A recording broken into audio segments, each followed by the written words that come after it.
In this video, we are going to talk about how to explore the Veeam API. So it's mainly going to be around data structures within programming in general, and how I found you can go through a object that you get back from the API and to identify something that you want to grab out of it, and then how you can restructure it, and you can do things like loops to kind of pull things and create new objects that then you can use further on. And Python, because it's such an easy syntax, means it's very easy to do this. Other languages, like I've mentioned previously, who are more strongly typed or are more strict about things, it's harder to kind of just explore things. So I use this method a lot when I'm just trying to get my head around the data structure for an API call and how I'm going to deal with it, potentially in another language like Golang. Anyway, I'll show you what I mean. So what I've done is I've set up a new Juniper notebook, and I've already pre-populated it with just the API calls to get some relevant data. So I've got all the imports, including the Veeam Easy Connect. So from now on, we're going to be using Easy Connect because it just makes things easy. It's the point of it. I'm going to do a login quickly. Don't want to return. Okay, and we're going with the V11 API.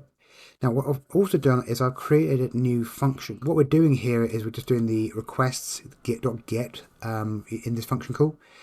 We're resolving that into a dictionary there, and then we're returning the data. And then below, I've set up a call there to now. Though I do call the API here, and that does ask me for the IP address, it doesn't save it, so I have to enter it at this point. Enter. Okay, so that's now created my URL. So we're going to send this to /API/v1/jobs. Okay, and that's all done. So you got see the green tick there. So that's done. Great. Down one. Now go there. Great. Now we've got the green tick. Then we should have the data. So if I go to job data, there we go. So we can see they have that object back. I'm going to show you a technique for saving that JSON file. So what you need to do is go with open brackets, and then you go put in there the name of the file I'm going to call. So I actually did this earlier, so I called it job data. I'm going to call this job data 2.json, and we want to write the file, so we put a W in there. And then we give this a name. So we're going to call this a job data. Let's call it file. Okay.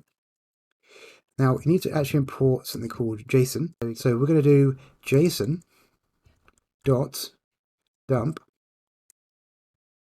and then it asks you for the object that you want to dump into a JSON file and the actual file that we want to save it to. So we just put that there. And if you watch up in here, you'll see when I execute this by going Shift Enter, we now have this JSON there. Now this is a bit of a, you can't really see what's going on. So little tip here is we press Shift Alt F, and then we can hit save. We now have this in a nice structure that we can actually view. So straight away we've got quite a bit of information from the API. But what do we do with this? That is a real question. How do we manipulate this? How do we get some useful information out of this? Before we start diving into this, the actual structure we see here, it's probably worth going through a few different data structures. So the first we're going to talk about is a list. Now, a list is sometimes called an array in things like JavaScript. It's also called a slice in Golang. They do also have arrays as well in Golang, but they are a fixed size.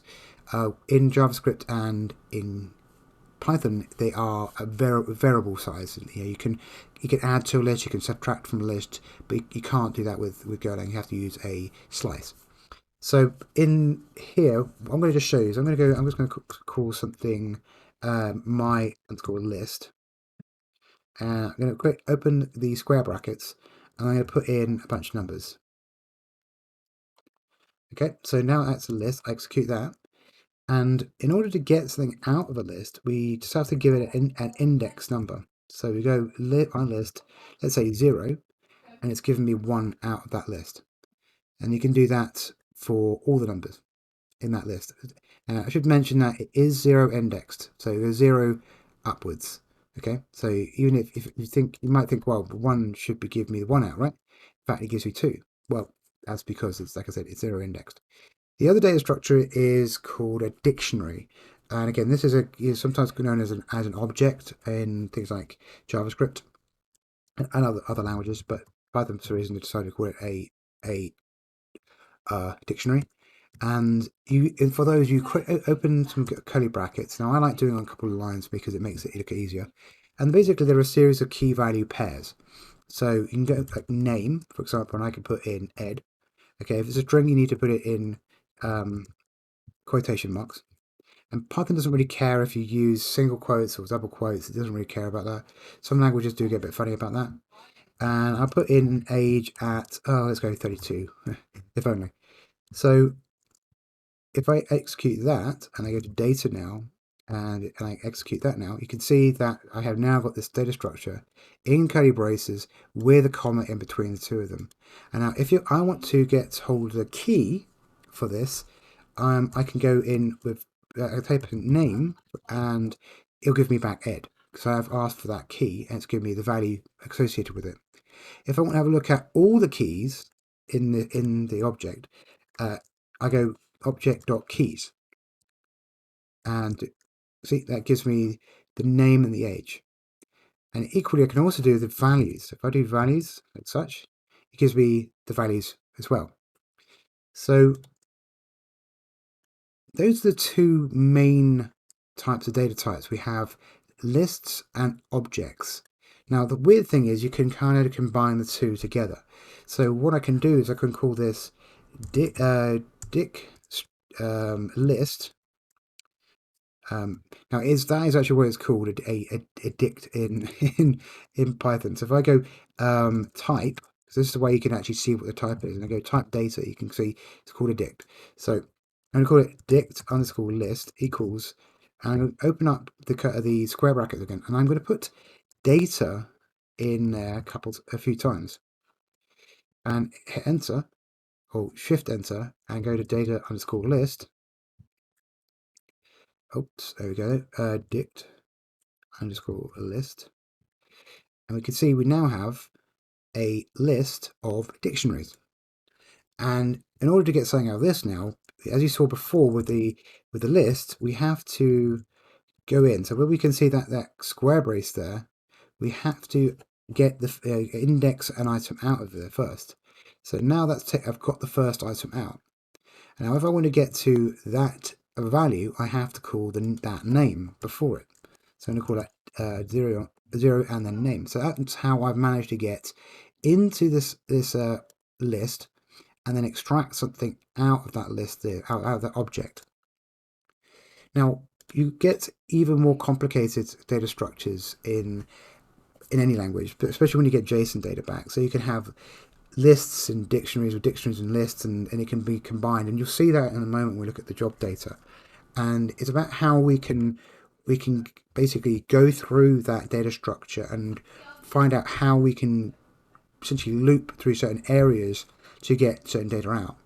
So there was a reason why I opted for the job data object, because you can see this is clearly a very large object, and this curly brace there just represents the beginning of this main object. And in fact, if I actually go to the top again and I use that arrow, we can see everything is contained within those curly braces, which means this is one big object. So it's not one large dictionary. It's not starting it as an array. It is a dictionary, and therefore we have to call a key to get that data out. So if we look there, we have data. Now if I just close it up, okay, so you can see here we have data, which is got the square bracket, therefore it's an array, so it's indexable. And underneath that we have a bunch of another key there, and that's an object which has those values in it, so total, count, skip, and limit. So if we go in a bit further, so let's say the data we want to get. Let's say I want to get out all the VM names and also map that to the job. So if I go down to the bottom here. So I know if you go to right to the bottom, because there's a lot of data here, but the data we want if in terms of the name of the job is just here. It says name. So let's explore this. Let's have a little play with that. So let's go back to get the name of the object, so JSON data. And what we can do is we're going to just go JSON data, job data dot keys, and we can see that data and pagination. Okay, so as we saw a moment ago. So now we can go into the go job data underscore and then go to data like this, and we can see, all right, now we've got rid of that first level. So if we go back in here, we've got rid of that first level of data now. So we're now into this array. Okay. Now I know that this array basically represents, each of these arrays represents a different job.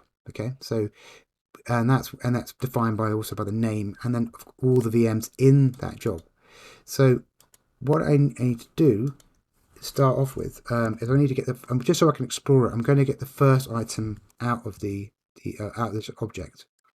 So this gives me the first job. Okay, and if I go to keys now, we can see we have virtual machines, storage, processing, and of course name. So if I just go to here and put in name, you can see I have got Active Directory as the name for this job. Fantastic. Okay, I'm going to leave that there. It's a great thing about using Juniper notebooks is that we can leave that there as a reference. Now, if I go back to job data again, now we can go into data, go to 0, and if you remember, we have virtual machines, and that's the bit we need next. So we're going to put in here virtual machines. Okay, and we've got a curly brace there for this is an object still, so we're going to need to put includes. Okay, and we have another, so we have a square bracket now, so we know we're in an array. So clearly this is where we could have multiple VMs. So this job's only got one VM in it. So we could, if I just go to 0, I'm now in that array. So I've got the first item out of the list. So I keep on going between array and list, but I'm more familiar with the term array. So do apologize. Anyway, we're going to go into inventory object. There we go, and we're nearly there. And we've got the name field there. So we've got type, virtual machine. Right, so we want to go in there. Of course, if we wanted to, if we had other types, we could probably filter this. But we can come back to that another time. So we're going to just go to name, and we've got now the DNS. We've got the VM name, and this gives us a view of how this is now structured. So we can now look to try and get this data out. So this bit I'm going to be showing you is a little bit more advanced because it's going to require looping. But it's more really to show you what the answers are possible with this. And once you understand the structure, what you can actually do. So what I'm going to do is I'm going to create a new array. So you can create the array and you can create it empty. And I'm going to call this job VM. Let's call VM map equals, and I'm going to call it square brackets. And now I'm going to use a for loop. So for I in, so it's very simple because it's for something, but yeah, and that's the variable you're using. So this is the individual item that you're could be looping through. So the first item will be the first, second, third, and then we need to go to job data and put in data because that is where the iterable point is, and that's where we can actually loop through. So if I put a colon there, now I'm in that first loop. So we're going to be looping through each of the jobs at this stage. So what we need to do now is do another loop and go for J. Now you can give it any name, a letter you like, or give it a full name if you want to. I just like using single letters. If I go in J in I, and we can now take this bit here, because that's going to take us up to this point where we can start looping through. So we're now within, we're looping, and now we're doing a second loop. And this now actually gives us access to the names. But because we're going to have probably in some cases more than one VM in this, we need to store that data temporarily. So we're going to create another array or another list called VM names, open brackets. And what we're going to do is go J, open brackets. Actually, I'm just going to copy it because it saves me a bit of time. I'm going to just call it data for the time being, just to make it easier. And do need to use J because that is the variable for the inner loop. And then I'm going to append I'm going to add that name to the VM names list. Names.append data, like so. So that is now going to create, on a per job basis, a list of the VM names. Now, what we want to do is map that with the name of the job there. So what we're going to do is I'm going to call this something else called VM info, I guess. Let's call it job info. It doesn't really matter what we call it. Job _ info equals, and we're going to open curly braces here. We're going to create a new object in here. We're going to use the variables that these items that we've pulled out of the object, and then assign it into out of the current object, create a new object, and then put that object into, dictionary into the job VM map at the top there. So I'm going to call this job name. And I'm going to call what's it called? I, because we only need to be in the first loop here, and I.name. Underneath that, VMs in job. Okay, and for that we just go VM names, because we've already got those VM names there, so we don't have to do anything else. And then of course we now have to add that to this array or this list outside of the loop, so we can then use it. So append, so that adds item to the list. So append, and we're going to put job info. Job info there. So if I run that, a couple of seconds, that's all done. Now I can just go to job _ VM map, and we can see now that we have the job name is core active directory, and the VMs in the job is in this list. It's there. So I've got one called K8, and I've got 4 VMs in there. You can see all the VMs in that job. So I think we're going to leave that there for this video, and in the next video we're going to start talking about pandas, because that is another package in Python that makes data manipulation very easy, and I use it almost on a daily basis, and I actually don't use I use it over Excel, because once you get good at it, it's actually faster.